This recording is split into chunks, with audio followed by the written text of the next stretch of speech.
1 billion birds a year all over the sidewalk, all over the asphalt.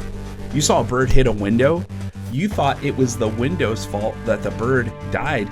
The window is not even the problem. It's a building that got torn down, 120,000 people got sick, and you'll never even guess what caused them to get sick. How to turn dead birds on the sidewalk into sold jobs all over the country. If you haven't dealt with the bird problem, it's already worse than it was last week.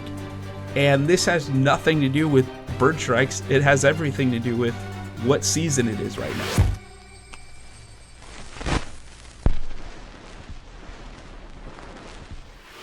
Dead birds all over the ground.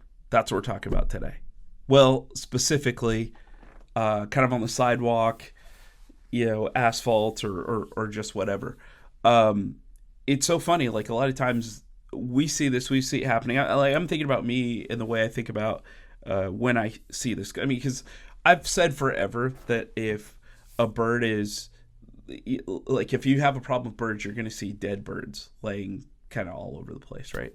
And I think what I did is I was like, man, they're dying of like natural causes or whatever, right? And I think in my head, it's been a little bit like old age and sickness or whatever, natural cause. And don't get me wrong, like sickness for sure, like they die of that. But like a lot of times, if you see a dead bird, think about how animals behave. Like usually, if they're really, really succumbing to something, they kind of want to keep themselves safe. It's going to be tucked off somewhere. But if you see a bird somewhere dead, not tucked off, and of course not ripped apart by a hawk, you can tell the difference there. Dead and whole, just kind of in a spot there, chances are they actually smacked into the structure, and there's probably something reflective, a window or something like that, something that looked like they could get through a window or something on the other side that they smacked into, and they died right there. What's crazy is like this topic is really just kind of taken off like on our social media channels. As you guys, if you're not following us already, do that on LinkedIn, Instagram, Facebook, like all the channels there, because there's a lot more updates there. It's like we come up with we have these podcast episodes, but it's not as much as, we're posting a few things every single day across all the channels, and it's pretty amazing. And so shout out to the media side, Justin specifically. He's putting a lot of work into it or whatever to keep you guys engaged. And so this topic about birds dying from hitting windows just kind of took off as something that you guys were really, really interested in, were asking questions about, doing all that kind of stuff. And so we decided to go ahead and do a podcast episode on this. This is interesting. It's over like 1 billion birds a year that are hitting these buildings in just the U.S. And there's whole studies on this. This is more than oil spills and chemical stuff and all these other things that people are like all concerned about birds. Like literally them smacking into windows is like the number one thing that's killing birds in the U.S. I think close behind that is like house cats, or actually it might not be quite close behind that, but it's like 300 or 400 million or something birds killed by house cats every year. And so it's funny to me, especially some of you guys love those hummingbirds and love some of the birds that are in your yard, and you also love cats at the same time. It's kind of an oxymoron. It's a little bit like being like, man, I love deer. I'm going to go get some tigers and I'm going to let them loose in my backyard, and maybe the deer and the tiger will live together in peace and harmony. It's like, I'm sure you're not thinking about it that way, but that's actually what's happening. It's kind of funny. Kind of interesting. This was interesting too, because I was thinking about what are some extreme cases where birds being present in a location actually caused an issue. I came across this story in Indiana. It was crazy. Building had to get demolished, and it was just caked with bird droppings. And so all of a sudden all the spores and everything else just go everywhere up in the air. People start breathing this stuff in. This is a crazy documented case. 120,000 people got sick from this case, and 15 people died. This was all of histoplasmosis. This is the biggest known histoplasmosis outbreak of all time. Why did I talk about that outbreak right now? And what am I talking about overall? Well, listen, like birds smacking into windows, it's due to, they don't just like randomly fly around and smack into windows. If there are birds present on the site and it's already an attractor for birds, then as they're flying around, maneuvering, doing all this stuff, the windows are there, boom, they smack them and they die, right? So they're already hitting places where they're gathering, right? And that's the problem. The strike is just the part that you guys saw. The strike is just the part that we notice. But it's due to an existing problem that's already there, okay? So let's look at this. Like, I'm just kind of looking through how this works a little bit. It's like the problem is there. Maybe it goes unnoticed. Maybe somebody's walking around checking stations, doing all that kind of stuff, right? And so maybe the manager hasn't noticed because the property manager, facilities manager, whoever it is, hasn't noticed because maybe there's not nesting or something like that, or maybe nobody's complaining about it or whatever, right? And the pest control person doesn't notice, and then thump. Something, and that happens every once in a while. There's a smear on the window. I think we've got some stuff on social media where it's actually leaving smears on windows, which is gross and interesting at the same time, right? Somebody comes along, sweeps that up, cleans it up. Nobody notices it, right? All that is a signal. It's like the facility manager sees the thump. Maybe the pest control guy sees the bird carcass, whatever it is. That's the signal, and it's the same signal that's staring at us, but nobody's actually reading the signal. They're not thinking bird problem is actually what's causing this. They're reading the symptom rather than the actual cause, and usually that cause has been there for a little bit. Now, here's the thing. This is not some kind of a Save the Birds episode. Like, I'm not going to try and talk you guys into hanging reflectors everywhere, changing your windows, or doing all that kind of stuff, right? Really, what I want to try and help you guys do is see the symptom of the overall problem, name that problem, and then actually go ahead and do something that solves the problem. But the system in place, the clean out in place that solves the problem. That collision that happens or keeps happening is actually an opportunity. It's an opportunity to bring that up to the person that's in contact there, and to point out the fact that, hey, actually, this is just spillover from a much bigger problem. So a lot of times the mistake that guys will make with this is they make this a story about glass. They'll say glass is the problem, etc., etc. To me, that's a little bit like saying, we keep hitting people that are walking down the road or walking across the road. The core of the problem is that our brakes didn't work fast enough. It's like, well, no. How about we keep people from crossing the middle of the highway? Like, that sounds great. If we do that, then it's like, yeah, we want our brakes to work, but that's not that's a symptom of the issue, right? And so what I'm saying is, by going, hey, we need to fix our windows or whatever to stop these bird strikes, you're just you're just messing with the system or symptom. The problem is that it's an actual bird problem. And so think about the places where they hang out, like roof lines, HVAC, dock, dumpsters, ledges, signs. The more traffic that you've got on that structure, the more strikes there are going to be. This is perfect for a conversation in this time of year. This is kind of that early summer time of year. Now, you can, if you're watching this episode at different times of the year, you can take other things out of it, and that's great. But specifically, I wanted to put something out for this kind of time frame because you've got the big three, pigeons, sparrows, and starlings, and they're nesting right now. So kind of think about it this. Sparrows and starlings through April and August are going to have 2 to 3 broods. The young are out of the nest within 17 to 21 days, so 2 to 3 weeks, right? And then pigeons are year-round. One pair of pigeons, one breeding pair of pigeons.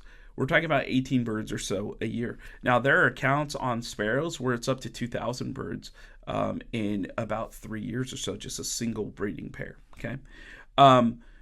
So what's happening is as these problems are there. These bird problems are allowed to be there. The bird flock size gets bigger and bigger and bigger. It's almost like a manufacturing plant for birds, right? It gets bigger and bigger and bigger. And they're there on property, which means the strikes are going to keep happening, and they're going to be more frequent and more frequent. And think about it. Like if you've seen a site that you're treating, or if you're thinking about it, start thinking about it right now. If you're on the pest control side, think about places where you see dead birds fairly frequently, right? One of the things that you'll notice is you've started to see them more frequently the longer the problem has been going on. It's not just, hey, I see one, I see one once every couple of months, and it stayed that way for the last 5 years, right? It's like it gets more and more and more. And that's because the size of the bird problem is growing over time. And so here's the thing to think about, the way that this compounds all summer. Because those nesting birds, they start to become anchored. And this is where you want to look at baiting and cleanouts, because you get those nesting birds that are anchored to the site to get to leave the site. If you wait until August, think about the way that broods are actually working here. You're actually cleaning out three generations of birds, right? This is 3 generations of birds that have taught the other birds to stay here, to keep, that this place is safe. Food, water, harborage, remember, the 3 things anything needs to survive. It's safe, let's stay here, right? And this problem is going to be bigger and harder to tackle as the year goes along, right?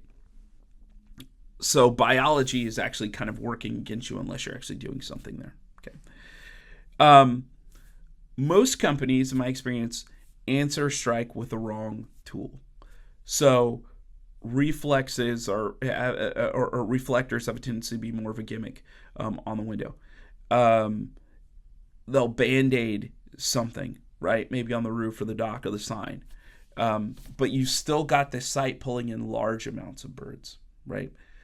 The problem isn't solved by shuffling birds from one part of the location to the other, right? Because then they're just going to strike something else, and it's going to cause another problem somewhere, and the problem is just going to keep getting bigger and bigger.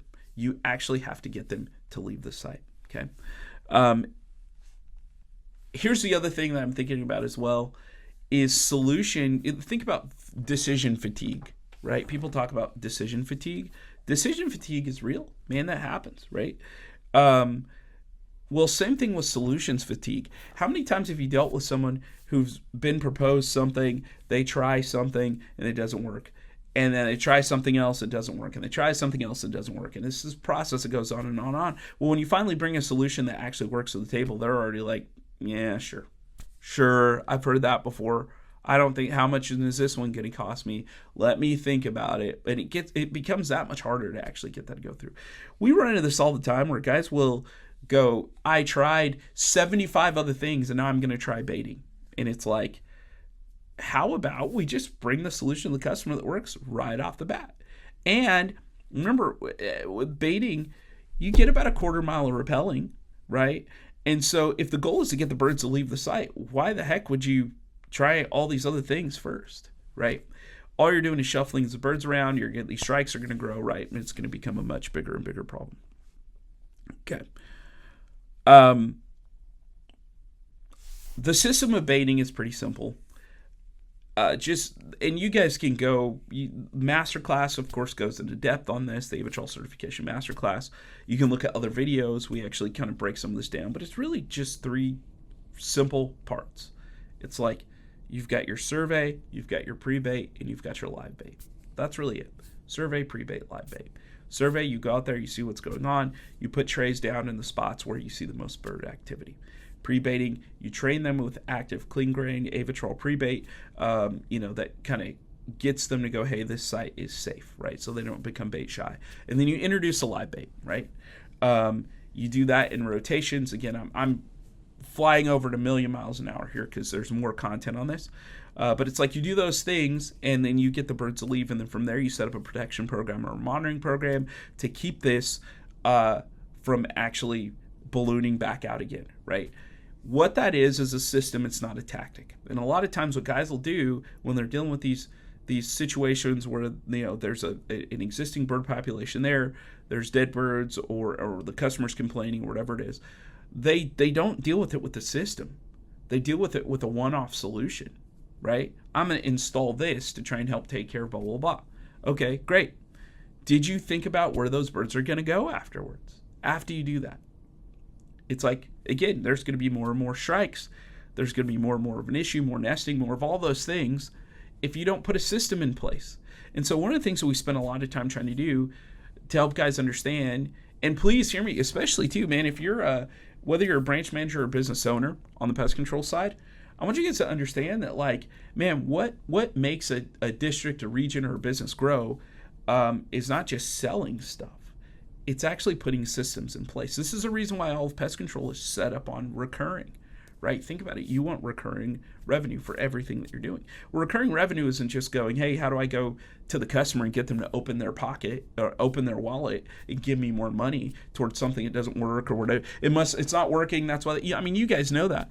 Remember that recurring revenue is about you actually have a system in place that the customer is willing to pay you money regularly for the implementation of your system. If you're going around doing one-off solutions, there's no system in place, and it makes no sense for the customer to keep shelling out for pivots on things that didn't work. That last thing didn't work, so let's try this.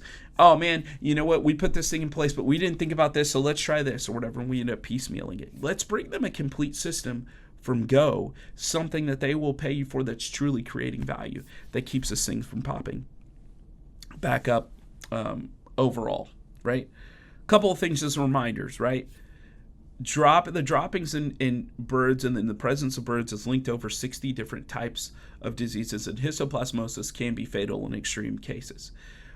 Remembering that the acid in the droppings is heavy enough to clog drains, the debris that birds bring in for nesting, it can clog drains, it can threaten ceiling collapses, roof collapses, and there are documented cases of that kind of stuff happening. And so we're talking about structural liability issues is what we're talking about. And think about it. You can sell one of these jobs for as low as, $5,000 or so, and it's like, and then may just go up from there or whatever. And so avoiding a roof collapse or avoiding these continual issues that happen for that low price, man, that's a pretty great deal, right? One of the ones I'm thinking about is a PMP that was working with a Florida strip mall. It was $8,500 for a single job. What's great is because they did it right, they put the system in place, but then they actually had people out looking for signs like bird strikes and other things like that at some of the other properties that were managed by the same company that managed the strip mall. They were able to get 9 more jobs in 60 days for about $88,000. So that one $85,000 job turned into almost 6 figures worth of bird jobs all around town, because they had the systems in place to actually not deal with symptoms, to actually deal with the root cause. Hey, I see a bird strike. Let's get a clean out in place. Let's get a protection program in place. Let's get a monitoring program in place. And you just train your guys to do that. And now you're selling systems regularly that create value. I like to think about actionable things, right? And I'm really thinking about 4 different seats that you could be sitting in if you're watching something like this, especially if you're on the pest control side. If you're a pest control leader or manager, you might be watching this wondering, about the next steps.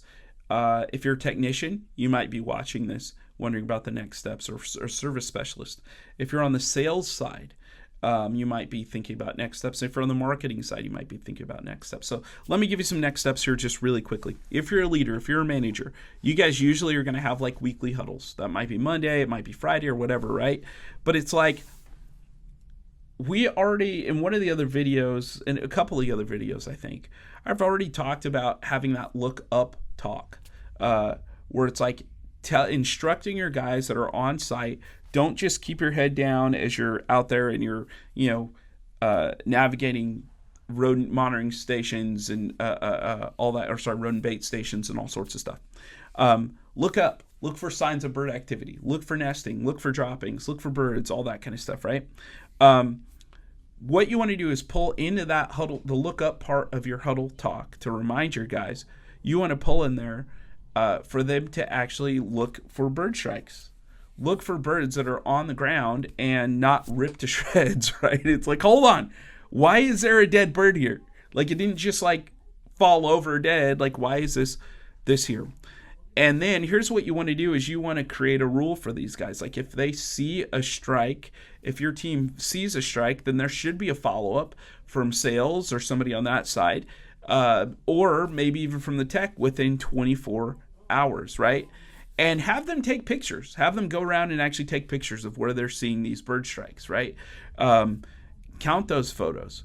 And remember, from a leadership standpoint, you always want to, one of the leaders and mentors in my life actually said this to me. He said, inspect what you expect. It's like, so you might communicate it, but it's like, inspect it, man. What are those photos telling you? Are your guys taking pictures? Ask them about it, right? Don't just add work, add a habit, one sentence, and a number that you check on every Friday. Just make that part of your routine you do as a leader, right?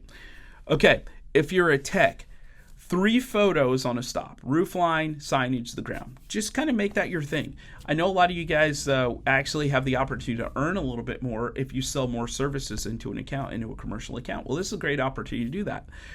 And what's great is maybe you've got your head down, you got to get to the next stop. I totally get it. It doesn't take long to take quick pictures of the roof line, the signage, and the ground. Boom, boom, boom. Just make that a regular thing that you do. Okay, look up and look down. Remember, I've talked about the look up talk. It's like, man, look up, look around. So many times we'll be on site with guys and we're walking around trying to help them figure out how to actually grow bird programs. And one of the things that we find is the service specialists will be walking around and their heads down and they're only paying attention to that job that's in front of them. But it's like, look up, take a minute to look up, look at what's going on around you, right? Okay. Flag those things. Don't sell. Just pin that, right? And then the office can actually navigate selling. Now, if you are supposed to sell, then it's like flag it and then follow up to sell it, right? Here's the biggest deal to remember. Oftentimes, you don't have to close it if you're on the tech side. You just can't be blind to it. Just make sure you're seeing it. You're the eyes and the ears on the ground. Okay, and if you're on the sales side, you just want to think about reframing it. It's like, it's not just a bird strike it's not just a dead bird that's there. It's an indicator of a much larger problem. It's like, so what could this problem actually grow to? Not just from a nesting standpoint, but it's like roof collapses and some of the other things we talk about in our certification training, 3Ds: disease, distraction, and destruction. And I know there'll be a link somewhere in the description, or it might be on the screen or whatever, about the masterclass. It's like you can actually access that, and it's going to talk about how to talk to customers about, the 3Ds. But the thing is like, what kind of pain is the customer potentially experiencing, or could they experience, right? Listen for their words. And if there's fatigue with them dealing with solutions, man, that's a great opening to actually sell a system. It's like, hey, the great part that's different from the things that you've tried before is those things have been one-off solutions. This is actually a system. It starts with these 3 parts, and then we put this protection program in place. This is actively how our team is selling these solutions to end locations, and then working with you guys on the service provider side to actually implement the solution, right? And then from there, it's like, think about like, what other properties do they have? You can ask them that question. Any other properties that you have that have this kind of... Remember that Florida story I was telling you? This is how it turned from $8,500 into almost 6 figures in a couple of months. It's just going, do you guys have strikes like this? Do you have other glass areas that have glass like this at other places? Anybody else dealing with this, right? Get those referrals and then walk that down the road with those other locations, okay? You're kind of selling the answer to a question that they didn't know that they had. Maybe they didn't know they could ask that question. Maybe they didn't know that you had services that could actually do something about that, right? It's shocking to me how many pest control companies that we've seen in general that don't even advertise that they offer bird solutions. Like, that offer birds, they want to grow birds, and you go on their website, you start clicking around and you see all these other pests, and it's like, hold on, where's bird control? It's not even there. It's like, I thought you wanted to sell stuff. How are people going to like buy it if they don't know that you sell it, right? Okay. And then the other thing I'm thinking about is like, if you're on the marketing side, this is already proving to be a great hook. It's like, do you have bird strikes? Are birds actually hitting your windows? right? We're proving it just organically, right? This started as an organic post, and we got tons and tons and tons of traction and impressions and all sorts of stuff on it or whatever. This is a topic that's kind of resonating with people because they weren't aware that billions of birds are dying because of bird strikes. And they've always just thought of it as like natural causes or something like that. And it's like, no, they're actually hitting the windows. And the reason why they're hitting the windows is because the birds are there in the first place. It's like, so from a marketing standpoint, you can take advantage of it that way. And you can run like a 5-day email sequence or something like that, right, to facility property managers, right, calling their attention to the bird strike thing and the fact that the bird strike is not the problem. The fact is that if there are birds present, then birds are going to hit the windows. And the more birds they get present, the more they're going to hit the windows, etc. Right? And you can also target, heavy glass sort of verticals, right? Strip malls, campuses, hospitals, places where there's high rises or whatever, where there's a lot of glass or whatever. And you can run those through your sequences, okay? It's the same story for every type of channel. And you just want to call attention to, like, there's a dead bird on the ground. Why did that happen? Dead bird on the ground. Why did that happen? Did you really think about why that happened, right? Okay. So the leader, here's the play. One habit, one sentence, and your Friday number, okay? Technician, 3 photos. Look up, look down, flag it. You don't have to sell it, just flag it. Sales, reframe the problem, find the pain. Walk around, see how big the issue is. Ask them, how big's the issue, and look for other locations. And then marketing the play is clip that thing, like create that clip, email that thing out, okay? Make sure you're arming your people downline with all the information that they need to be successful. And then pivot for seasonality, right? Right now is nesting season. So it's like you can pivot your marketing for nesting season. Migration season's coming up. Pivot for that, right? Lots of birds flying through. That means lots of bird strikes, right? It's great. Everybody runs the same play from a different seat. And that's how an entire branch or company or whatever ends up owning the entire market. So that's what I got, man. Bird strikes, really interesting. Over 1 billion birds dying, and most of it is totally preventable. And the flip in your thought process should be, oh, wait a minute. This isn't because of the windows. The windows aren't the problem. The fact that the birds are hanging out in places where there are windows is the core of the problem. And if you take care of that core of the problem, then you fix the bird strike thing. Until next time, tune in. Looking forward to talking to you guys next time on Bird Control Secrets.